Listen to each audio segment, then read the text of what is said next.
ರಾಜಧಾನಿ ಬೆಂಗಳೂರಲ್ಲಿ ಎರಡನೇ ಅಂತಾರಾಷ್ಟ್ರೀಯ ವಿಮಾನ ನಿಲ್ದಾಣದ ನಿರ್ಮಾಣಕ್ಕೆ ರಾಜ್ಯ ಸರ್ಕಾರ ವೇಗ ನೀಡಿದೆ.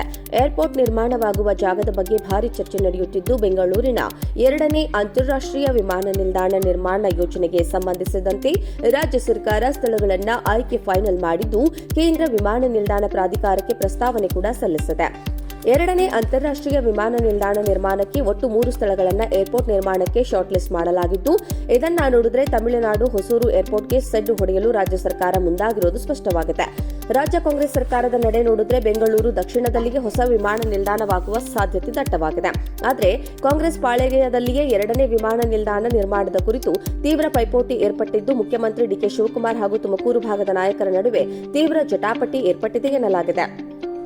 ಈ ಕುರಿತು ರಾಜ್ಯ ಸರ್ಕಾರದ ದೆಹಲಿ ವಿಶೇಷ ಪ್ರತಿನಿಧಿ ಶಾಸಕ ಟಿಬಿ ಜಯಚಂದ್ರ ಅವರು ಮಾತನಾಡಿ, ಶಿರಾ ತಾಲೂಕಿನ ಅಭಿವೃದ್ಧಿಗೆ ಕೇಂದ್ರ ಮತ್ತು ರಾಜ್ಯ ಸರ್ಕಾರದಿಂದ ಶಕ್ತಿ ಮೀರಿ ಅನುದಾನ ತರುತ್ತಿದ್ದೇನೆ. ಶಿರಾ ವಿಭಾಗಕ್ಕೆ ವಿಮಾನ ನಿಲ್ದಾಣ ತರಬೇಕೆಂಬುದು ನನ್ನ ಬಯಕೆ. ನಾನು ಗುರಿ ಇಟ್ಟರೆ ಸಾಧಿಸುವ ತನಕ ಮೀರಿಸುವ ಮಾತೇ ಇಲ್ಲ ಎಂದು ಹೇಳಿದ್ದಾರೆ. ಶಿರಾ ಅಮರಾಪುರ ರಸ್ತೆ ಆಧುನೀಕರಣಕ್ಕೆ 31 ಕೋಟಿ ರೂಪಾಯಿ ವೆಚ್ಚದಲ್ಲಿ ಕಾಮಗಾರಿ ನಡೀತಾ ಇದೆ. ವಾಹನ ಸವಾರರು ಆದಷ್ಟು ಜಾಗರೂಕತೆಯಿಂದ ವಾಹನ ಚಲಾಯಿಸಿ ಕಾಮಗಾರಿಗೆ ಸಹಕಾರ ನೀಡಬೇಕು. ರಸ್ತೆ ಕಾಮಗಾರಿಯಲ್ಲಿ ಗುತ್ತಿಗೆದಾರರು ಗುಣಮಟ್ಟ ಕಾಯ್ದುಕೊಳ್ಳಬೇಕು. ಗುಣಮಟ್ಟದಲ್ಲಿ ಯಾವುದೇ ರೀತಿಯ ಕಳಪೆ ಕಾಮಗಾರಿ ಕಂಡುಬಂದರೆ ಶಿಸ್ತು ಕ್ರಮ ಕೈಗೊಳ್ಳಲಾಗುವುದು.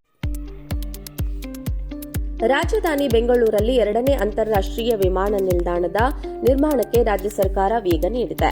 ಏರ್ಪೋರ್ಟ್ ನಿರ್ಮಾಣವಾಗುವ ಜಾಗದ ಬಗ್ಗೆ ಭಾರಿ ಚರ್ಚೆ ನಡೆಯುತ್ತಿದ್ದು, ಬೆಂಗಳೂರಿನ ಎರಡನೇ ಅಂತಾರಾಷ್ಟ್ರೀಯ ವಿಮಾನ ನಿಲ್ದಾಣ ನಿರ್ಮಾಣ ಯೋಜನೆಗೆ ಸಂಬಂಧಿಸಿದಂತೆ ರಾಜ್ಯ ಸರ್ಕಾರ ಸ್ಥಳಗಳನ್ನು ಆಯ್ಕೆ ಫೈನಲ್ ಮಾಡಿದ್ದು, ಕೇಂದ್ರ ವಿಮಾನ ನಿಲ್ದಾಣ ಪ್ರಾಧಿಕಾರಕ್ಕೆ ಪ್ರಸ್ತಾವನೆ ಕೂಡ ಸಲ್ಲಿಸಿದೆ. ಎರಡನೇ ಅಂತಾರಾಷ್ಟ್ರೀಯ ವಿಮಾನ ನಿಲ್ದಾಣ ನಿರ್ಮಾಣಕ್ಕೆ ಒಟ್ಟು 3 ಸ್ಥಳಗಳನ್ನು ಏರ್ಪೋರ್ಟ್ ನಿರ್ಮಾಣಕ್ಕೆ ಶಾರ್ಟ್ ಲಿಸ್ಟ್ ಮಾಡಲಾಗಿದ್ದು, ಇದನ್ನ ನೋಡಿದ್ರೆ ತಮಿಳುನಾಡು ಹೊಸೂರು ಏರ್ಪೋರ್ಟ್ಗೆ ಸೆಡ್ ಹೊಡೆಯಲು ರಾಜ್ಯ ಸರ್ಕಾರ ಮುಂದಾಗಿರುವುದು ಸ್ಪಷ್ಟವಾಗಿದೆ. ರಾಜ್ಯ ಕಾಂಗ್ರೆಸ್ ಸರ್ಕಾರದ ನಡೆ ನೋಡಿದ್ರೆ ಬೆಂಗಳೂರು ದಕ್ಷಿಣದಲ್ಲಿಯೇ ಹೊಸ ವಿಮಾನ ನಿಲ್ದಾಣವಾಗುವ ಸಾಧ್ಯತೆ ದಟ್ಟವಾಗಿದೆ.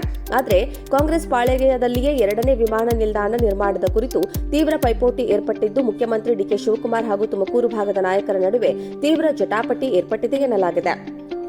ಈ ಕುರಿತು ರಾಜ್ಯ ಸರ್ಕಾರದ ದೆಹಲಿ ವಿಶೇಷ ಪ್ರತಿನಿಧಿ ಶಾಸಕ ಟಿಬಿ ಜಯಚಂದ್ರ ಅವರು ಮಾತನಾಡಿ, ಶಿರಾ ತಾಲೂಕಿನ ಅಭಿವೃದ್ಧಿಗೆ ಕೇಂದ್ರ ಮತ್ತು ರಾಜ್ಯ ಸರ್ಕಾರದಿಂದ ಶಕ್ತಿ ಮೀರಿ ಅನುದಾನ ತರುತ್ತಿದ್ದೇನೆ. ಶಿರಾ ವಿಭಾಗಕ್ಕೆ ವಿಮಾನ ನಿಲ್ದಾಣ ತರಬೇಕೆಂಬುದು ನನ್ನ ಬಯಕೆ. ನಾನು ಗುರಿ ಇಟ್ಟರೆ ಸಾಧಿಸುವ ತನಕ ಮೀರಿಸುವ ಮಾತೇ ಇಲ್ಲ ಎಂದು ಹೇಳಿದ್ದಾರೆ. ಶಿರಾ ಅಮರಾಪುರ ರಸ್ತೆ ಆಧುನೀಕರಣಕ್ಕೆ 31 ಕೋಟಿ ರೂಪಾಯಿ ವೆಚ್ಚದಲ್ಲಿ ಕಾಮಗಾರಿ ನಡೀತಾ ಇದೆ. ವಾಹನ ಸವಾರರು ಆದಷ್ಟು ಜಾಗರೂಕತೆಯಿಂದ ವಾಹನ ಚಲಾಯಿಸಿ ಕಾಮಗಾರಿಗೆ ಸಹಕಾರ ನೀಡಬೇಕು. ರಸ್ತೆ ಕಾಮಗಾರಿಯಲ್ಲಿ ಗುತ್ತಿಗೆದಾರರು ಗುಣಮಟ್ಟ ಕಾಯ್ದುಕೊಳ್ಳಬೇಕು. ಗುಣಮಟ್ಟದಲ್ಲಿ ಯಾವುದೇ ರೀತಿಯ ಕಳಪೆ ಕಾಮಗಾರಿ ಕಂಡುಬಂದರೆ ಶಿಸ್ತು ಕ್ರಮ ಕೈಗೊಳ್ಳಲಾಗುವುದು ಎಂದು ಎಚ್ಚರಿಸಿದ್ದಾರೆ. ರಾಜಧಾನಿ ಬೆಂಗಳೂರಲ್ಲಿ ಎರಡನೇ ಅಂತಾರಾಷ್ಟ್ರೀಯ ವಿಮಾನ ನಿಲ್ದಾಣದ ನಿರ್ಮಾಣಕ್ಕೆ ರಾಜ್ಯ ಸರ್ಕಾರ ವೇಗ ನೀಡಿದೆ. ಏರ್ಪೋರ್ಟ್ ನಿರ್ಮಾಣವಾಗುವ ಜಾಗದ ಬಗ್ಗೆ ಭಾರಿ ಚರ್ಚೆ ನಡೆಯುತ್ತಿದ್ದು, ಬೆಂಗಳೂರಿನ ಎರಡನೇ ಅಂತಾರಾಷ್ಟ್ರೀಯ ವಿಮಾನ ನಿಲ್ದಾಣ ನಿರ್ಮಾಣ ಯೋಜನೆಗೆ ಸಂಬಂಧಿಸಿದಂತೆ ರಾಜ್ಯ ಸರ್ಕಾರ ಸ್ಥಳಗಳನ್ನು ಆಯ್ಕೆ ಫೈನಲ್ ಮಾಡಿದ್ದು, ಕೇಂದ್ರ ವಿಮಾನ ನಿಲ್ದಾಣ ಪ್ರಾಧಿಕಾರಕ್ಕೆ ಪ್ರಸ್ತಾವನೆ ಕೂಡ ಸಲ್ಲಿಸಿದೆ. ಎರಡನೇ ಅಂತಾರಾಷ್ಟ್ರೀಯ ವಿಮಾನ ನಿಲ್ದಾಣ ನಿರ್ಮಾಣಕ್ಕೆ ಒಟ್ಟು 3 ಸ್ಥಳಗಳನ್ನು ಏರ್ಪೋರ್ಟ್ ನಿರ್ಮಾಣಕ್ಕೆ ಶಾರ್ಟ್ ಲಿಸ್ಟ್ ಮಾಡಲಾಗಿದ್ದು, ಇದನ್ನ ನೋಡಿದ್ರೆ ತಮಿಳುನಾಡು ಹೊಸೂರು ಏರ್ಪೋರ್ಟ್ಗೆ ಸೆಡ್ ಹೊಡೆಯಲು ರಾಜ್ಯ ಸರ್ಕಾರ ಮುಂದಾಗಿರುವುದು ಸ್ಪಷ್ಟವಾಗಿದೆ. ರಾಜ್ಯ ಕಾಂಗ್ರೆಸ್ ಸರ್ಕಾರದ ನಡೆ ನೋಡಿದ್ರೆ ಬೆಂಗಳೂರು ದಕ್ಷಿಣದಲ್ಲಿಯೇ ಹೊಸ ವಿಮಾನ ನಿಲ್ದಾಣವಾಗುವ ಸಾಧ್ಯತೆ ದಟ್ಟವಾಗಿದೆ.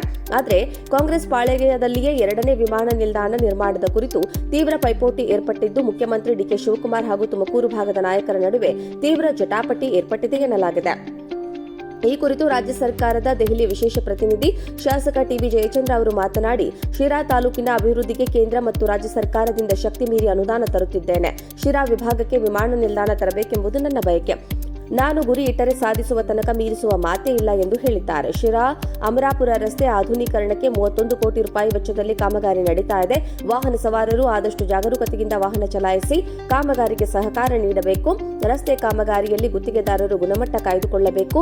ಗುಣಮಟ್ಟದಲ್ಲಿ ಯಾವುದೇ ರೀತಿಯ ಕಳಪೆ ಕಾಮಗಾರಿ ಕಂಡುಬಂದರೆ ಶಿಸ್ತು ಕ್ರಮ ಕೈಗೊಳ್ಳಲಾಗುವುದು ಎಂದು ಎಚ್ಚರಿಸಿದ್ದಾರೆ.